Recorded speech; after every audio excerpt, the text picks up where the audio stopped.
मेरे सभी सनातनी भाई बहनों को नव संवत्सर 2082 की हार्दिक शुभकामनाएं। चैत्र नवरात्रि का बहुत बहुत बहुत आगमन करते हैं, बहुत शुभ आगमन करें। हम सभी अपने अपने परिवारजनों के साथ आज से आप अपने सभी नियमों पर को अच्छे से पालन करने के लिए, आगे बढ़ने के लिए चेष्टा रखें। आइए चलिए कुछ बात करते हैं। अभी ये नवरात्रि का पर्व आया है, जस्ट इससे पहले हमने होली का त्यौहार भी पूरा किया है, ठीक है। अब इसके आसपास हमारी लाइफ की एक बहुत इंपॉर्टेंट चीज़ हम पेरेंट्स के लिए चल रही है, जो कि हमारे बच्चों के अभी एग्ज़ाम्स कंप्लीट हुए हैं और उसके बाद अब ये जो वीक चल रहा है या आसपास के जो दिन चल रहे हैं, ये हमारे बच्चों के रिपोर्ट कार्ड का टाइम है, राइट। हम सब बच्चे पेरेंट्स अपने अपने बच्चों के लिए रिपोर्ट कार्ड लेने जा रहे हैं, कोई लेने जाने की तैयारी में है, कुछ हम उनसे एक्सपेक्टेशन लगा के बैठे हैं कि बच्चे ऐसा करेंगे, बच्चे वैसा करेंगे। बस आपसे सिर्फ एक छोटा सा रिमाइंडर देना चाहती हूँ और आपको याद दिलाना चाहती हूँ, आपका बच्चा क्लास में जो ब्लैक बोर्ड पर जो फर्स्ट सेकेंड एंड थर्ड जो 3 स्टार रेटिंग के बाद अगर आपका बच्चा वहां पर कहीं पर भी है, तो प्लीज आप अपने बच्चे को उसके नीचे ना आके, क्योंकि स्कूल में जो चीज़ें आपके बच्चे के प्रति बताई जाती हैं, हाँ ठीक है, आजकल स्कूल्स बहुत स्मार्ट हो चुके हैं, बहुत डिजिटल वर्ल्ड में हम लोग रह रहे हैं, स्कूल्स बहुत आपके ओवरऑल डेवलपमेंट का कारण बनते हैं और वो आपको बच्चों को सपोर्ट करते हैं हर तरीके से आगे बढ़ाने के लिए। लेकिन फिर भी मैं आपको पर्सनली ये चीज़ आपको याद दिलाना चाहती हूँ, आपके बच्चे में जो टैलेंट है वो भी बहुत इम्पॉर्टेंट है। इसलिए ज़रूरी नहीं है यदि हम में से किसी का भी बच्चा उस ब्लैक बोर्ड की 3 श्रेणियों में नहीं दिखाई देता है, तो कृपया आप, बहुत से पेरेंट्स ऐसे होते हैं जो थोड़ा मोटिवेटेड होते हैं, बच्चों से कुछ नहीं कहते, लेकिन अपने यहाँ पर रखते हैं कुछ चीज़ें कि हम इम्प्रूव करेंगे, हमें और बेटर करना चाहिए, हम इनके लिए यहाँ वर्क करेंगे। लेकिन प्लीज़ क्लास में जो बच्चे फर्स्ट सेकेंड थर्ड आते हैं ना, उनके जो नियम हैं, जो चीज़ों को करने के तौर तरीके हैं, ज़रूरी नहीं है आपके बच्चे में वो चीज़ें हों।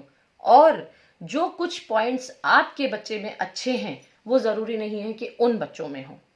इसलिए हर लेवल पर, यदि हो सकता है कि किसी पेरेंट्स का बच्चा राइटिंग स्किल्स में अच्छा ना हो, ओरल चीज़ों में बहुत अच्छा हो, कुछ जो बड़े बच्चे हैं वो प्रैक्टिकल चीज़ों को बहुत अच्छे से समझते होंगे, शायद थ्योरी रटने में उनको प्रॉब्लम होती होगी, कुछ बच्चों की रटंत विद्या बहुत अच्छी होती है, लेकिन वो उसको एग्जीक्यूट करने में उन्हें टाइम लगता है, प्रॉब्लम्स आती है, टाइम मतलब ओवर फोकस्ड उनको होना पड़ता है।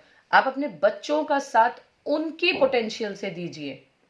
आप किसी के भी रिमार्क पर और किसी की भी फीडबैक पर कृपया ना जाएं। क्यों? आपके बच्चे को, देखिए, कोई भी तारीफ नहीं करेगा। आपसे विनती है, आप अपने छोटे बच्चे की, यदि आपने कोई बहुत अटखेली सी बात, कुछ शैतानी की बात आपने किसी से डिस्कस करी, मानिए आपने किसी से डिस्कस करी, आपके अंदर जो भी रिलेशनशिप आपका उस बच्चे के प्रति है, आप मौसी लगती हैं, आप मम्मा लगती हैं, दादी लगती हैं, नानी लगती हैं, आपके अंदर उस बात को बताने के साथ साथ बहुत सारी चीजें जो आपने कडलिंग फील करी होगी उस बच्चे के साथ, वो भी उसमें एनर्जी और इमोशंस मिक्स होंगे, इसलिए आपने वो बात बताई। लेकिन जो सामने वाला व्यक्ति जिस जगह पर बैठ करके और जिस औहदे पर बैठकर, स्पेशली औहदे पर बैठकर जो वो सुन रहा है ना, वो सिर्फ आपके बच्चे को यूं करके बैठ के आपको सिर्फ जज कर रहा है, क्योंकि उसका वो वाला कडलिंग और वो वाला इमोशनल फैक्टर आपके बच्चे के साथ नहीं जुड़ा हुआ है और वो आपके बच्चे को बहुत कम घंटे देखता है।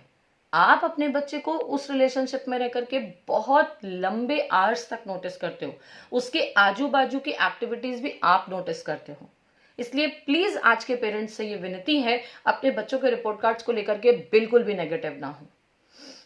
मैं ये इस तरीके की बात मैं वीडियो में मेंशन नहीं करना चाहती हूँ कि मुझे नहीं पता मेरे वीडियोस किस किस एज ग्रुप के बच्चे देखते हैं, लेकिन ये एक बहुत प्रैक्टिकल सी बात है कि हमारे बच्चे और हमारी खुद की लाइफ में, कि हम अपनी पढ़ाई लिखाई से और अपने रिपोर्ट कार्ड से हट के हम अपने जीवन में बहुत कुछ अच्छा कर रहे होते हैं। तो पढ़ाई बहुत जरूरी है, हम उसे हटाने की बात सोच ही नहीं सकते, कर ही नहीं सकते। लेकिन उसके साथ साथ यदि आपके बच्चे के अंदर एक छोटी सी भी स्किल है जो आपको थोड़ी सी डेवलप होती हुई से दिख रही है, प्लीज आप उसको किसी की वजह से भी उसको प्रेस ना कीजिए, उसको पुश ना कीजिए, उस चीज को आप हाइड मत होने दीजिए। हर बच्चा अलग होता है, अपने बच्चे का रिपोर्ट कार्ड आप खुद तय कीजिए। आपको किसी के बच्चे के साथ भी उस बच्चे को आप समझ रहे हैं ना कि उसके पीछे भागने के लिए आपको कुछ नहीं करना है। हाँ, हो सकता है कि कोई बच्चे की राइटिंग स्किल्स बहुत अच्छी हो, आपके बच्चे में वो वाली चीज पोटेंशियल ना हो। शायद हो सकता है कि कुछ बच्चा जो है वो सिर्फ एक आवाज में आकर के फुल डिसिप्लिन के साथ आपको कोई चीज करके दिखाता हो, किसी बच्चे को आपको 4 बार कहना पड़ता हो। लेकिन जिस बच्चे को आपको वो चीज 4 बार कहने पे करवानी पड़ रही है, हमें वहां पर as a guardian, as a parent, as a mentor हमें ये भी फोकस करना पड़ेगा कि क्या वो बच्चा कुछ दूसरा काम ऐसा है जो सिर्फ एक आवाज में करता है। ये बहुत छोटे छोटे पॉइंट्स हैं और हमारी लाइफ में बहुत इंपॉर्टेंट है। अपने दिमाग पर किसी भी प्रकार से अपने बच्चे के रिपोर्ट कार्ड को हावी मत होने दीजिए और अपने बच्चे के ऊपर तो बिल्कुल भी हावी मत कीजिए। हाँ, आप सिर्फ उसे मोटिवेट कर सकते हैं, आगे बढ़ाने के तौर तरीके को आप अपने मुताबिक मोल्ड कर सकते हैं, लेकिन आप उसको हावी नहीं होने देंगे किसी भी चीज के लिए, और खुद के भी माइंडसेट पर आप हावी नहीं होने देंगे। अगर आपको ये लग भी रहा है कि आपने थोड़ी सी मेहनत ज्यादा करी है, रिस्पॉन्स उतना अच्छा नहीं आया, उसके पीछे कारण बहुत सारे हो सकते हैं।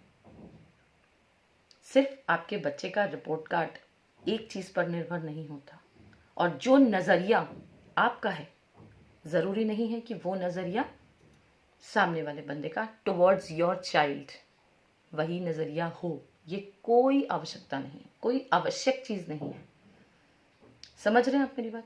अपने बच्चे के रिपोर्ट कार्ड को फुल ऑन एक्सेप्ट कीजिए, जो भी चेंजेस करने हैं नेक्स्ट टाइम से प्रण लीजिए, ट्राई कीजिए, खुद भी डिसिप्लिन बनिए, बच्चों को भी डिसिप्लिन रखिए। लेकिन प्लीज यहां पर उनको किसी और के कहने पर, किसी और के उस पॉइंट को ना समझ करके, उस बात को एनालाइज करने के बाद आप अपने बच्चे को मत आंकिए। वही आपके लिए और आपके बच्चे के कमिंग फ्यूचर के लिए ही अच्छा रहेगा। सभी पेरेंट्स से गुजारिश है। जय माता दी।